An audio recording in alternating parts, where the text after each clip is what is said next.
Friends, welcome to Commerce first year class. Due to this closure of educational institutions, once again we are forced to go for online classes. Fortunately, we have done with some topics, most of the topics were completed during offline.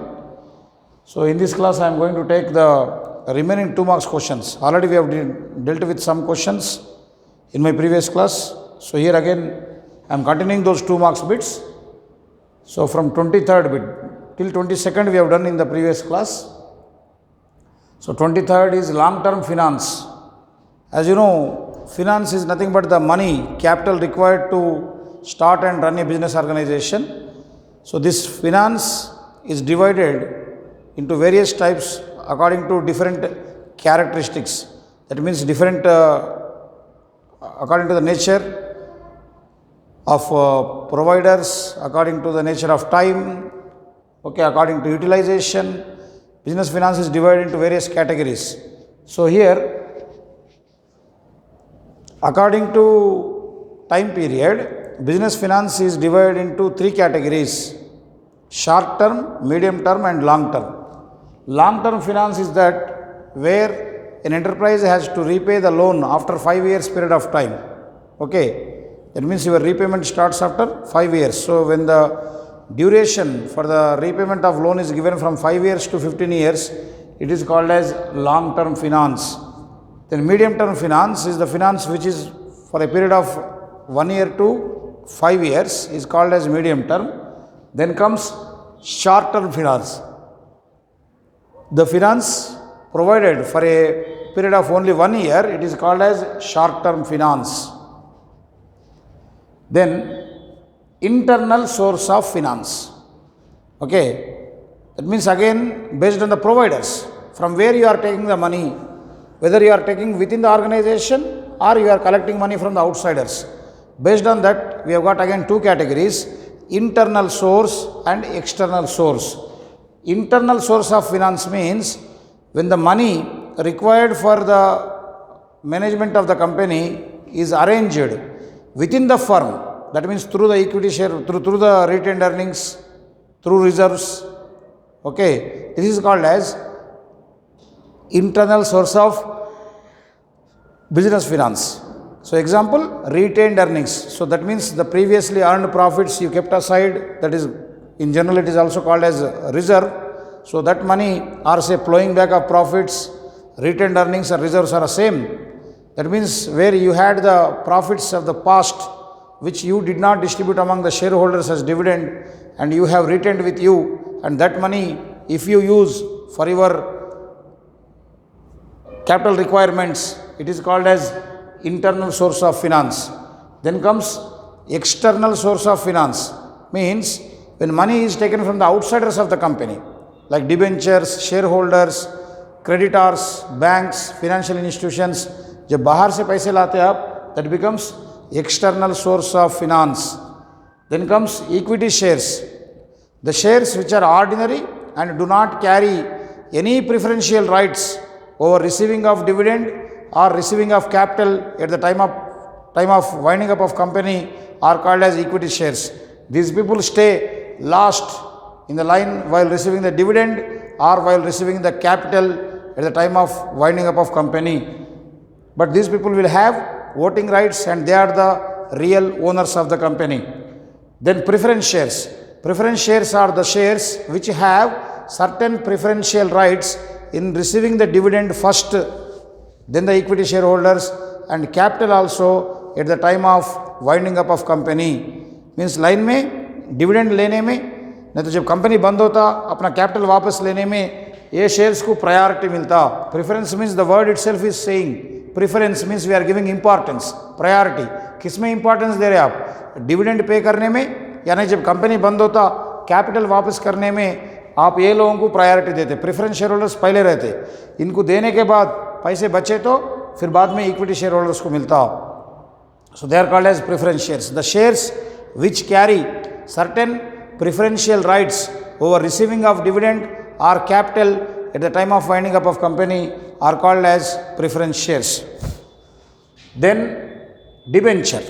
Debenture is an acknowledgement of debt or loan issued under the company's seal. Means whenever company requires money, they may take loan from the people. So they issue certificate stating that yes, we have taken 10,000 rupees from so and so person. Acknowledgement means like a receipt. Okay, so whenever company is taking some debt from any people, so the company is issuing you a document that the company has taken that such loan. That is called as debenture. So in simple, what you write is debenture is an acknowledgement of debt or loan.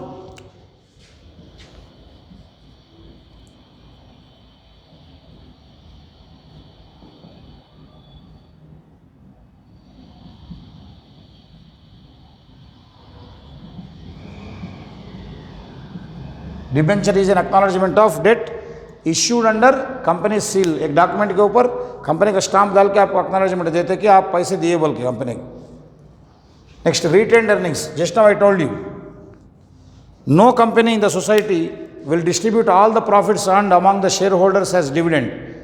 Any business organization, whenever they earn a profit, the total profits will not be distributed as dividend among the shareholders. They will keep some amount aside, because as many times I told you, future is uncertain. We may not earn the same amount of profits in future also.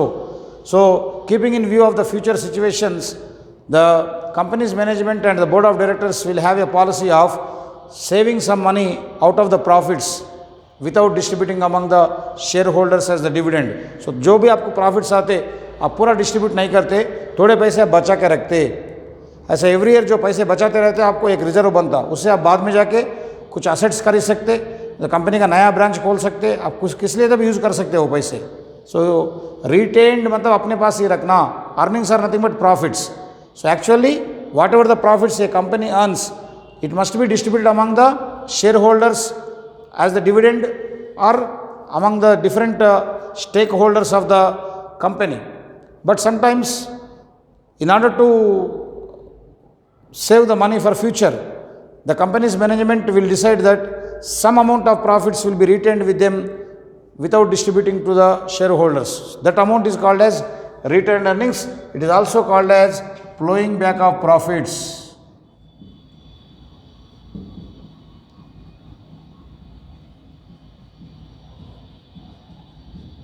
Okay, next, deferred shares. Deferred shares are the shares issued to the promoters of a company. As you all know, in class also I have explained. Company को establish करना बोले तो starting में जो promoters रहते हैं वो लोग बहुत मेहनत करना पड़ता. Some people should take initiative and they have to complete the legal formalities and they have to go for primitive or say primary agreements with various parties, put lot of efforts so that the company comes into existence. So in order to reward the effort of these promoters, companies will issue them some shares at free of cost. They are called as deferred shares. So what you write is deferred shares are the shares issued to the promoters of a joint stock company for their efforts in establishment of that company. Then MSMEs. So MSMEs means micro, small and medium enterprises. In this we have got two categories. One is manufacturing, the other is service. So under manufacturing enterprise, what is a micro enterprise? Micro enterprise is that enterprise in which investment in plant and machinery, P and M means plant and machinery. Investment in plant and machinery is less than or equal to 25 lakhs, then it is called as micro enterprise. Small enterprise is that enterprise in which the investment is from 25 lakhs to 5 crores in plant and machinery, that becomes small enterprise. A medium enterprise is that in which investment in plant and machinery is from 5 crores to 10 crores. Then service sector. You know the difference between manufacturing enterprise and service enterprises. Manufacturing enterprise means where you produce some goods, maybe markers, maybe shirts, maybe mobile phones, maybe fans, furniture, कुछ ना कुछ बनाते आप. That is called as manufacturing industry or manufacturing enterprises. Service enterprises are those enterprises where service is provided. A hospital, education institution, internet, okay, all these are called as services. Transportation, banking, insurance. So, in a service sector, in a service enterprise, micro enterprise is that where investment is less than 10 lakhs. Investment in equipment. Remember that in service sector, you will not have any plant and machinery. You will have only equipment like furniture, computers, other infrastructural facilities. That is called as equipment. So, investment in equipment is less than 10 lakhs, then it is called as micro enterprise. If investment is from 10 lakhs to 2 crores, it becomes small enterprise. If investment in equipment by a service sector enterprise is between 2 crores to 5 crores, then it becomes a medium enterprise. Then globalization. What is globalization? Inviting various foreign countries, foreign companies to start their enterprise in our country is called as globalization, means wide open. Each country is open to others. We can establish our business organization in other countries, and other countries can open their enterprises on our soil. So there are no barricades, there are no hurdles, no one is going to stop. India वाला जाके America में company लगाते बोले तो America वाला नहीं रोकता. American company आके इंडिया में कंपनी लगाते बोले तो यहाँ पे अपन भी नहीं रोकते. Globalization means connecting the people of the world. So where the entire world community, world society is becoming one. So we are connected through internet. So trading is, manufacturing, trading, everything is taking it the world level platform is called as globalization. Then international trade. Trade between two countries is called as international trade, is also called as foreign trade. International trade is also called as foreign trade, trade between two nations. As already you know, it includes import trade, export trade and interport trade. Then EBusiness. EBusiness stands for electronic business. When business activities are carried out through internet, it is called as EBusiness. As you all know that nowadays we are selling goods online, purchasing goods online, shopping, everything is part of EBusiness. EBusiness stands for electronic business, in which business activities like buying and selling of goods and services is carried out with the help of internet. Then partnership at will. Generally you know that a general partnership firm will have a limited duration. We will write down in the agreement how long we are going to continue our business, 5 years, 10 years, 15 years. The duration, the term of business organization we are going to mention in the partnership agreement. That is called general partnership. But sometimes a partnership firm is established without any time limit. It continues as long as the partners have got the will to continue. They have got mutual confidence among themselves, mutual trust among themselves. So it continues forever. Such type of partnership is called as partnership at will. Means hamesha chalte rehta. There is no time period for that. Then limited liability partnership. As the name is indicating, the partnership firm in which the liability of the partners is limited to the extent of their investment, their private property is not attached, is called as limited liability partnership. In general partnership, the liability is unlimited. As already I told you that if the business assets are not sufficient to clear the debts, to clear the loans, the partner has to sacrifice his private property also. That is called unlimited liability.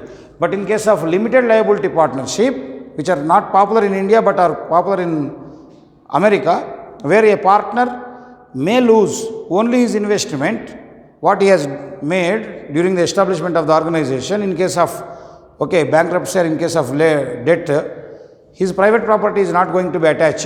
That is called as limited liability partnership. Promotion. What do you mean by promotion? Starting a company.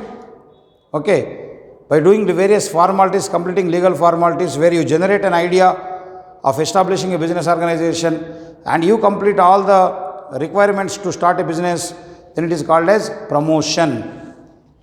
Capital subscription.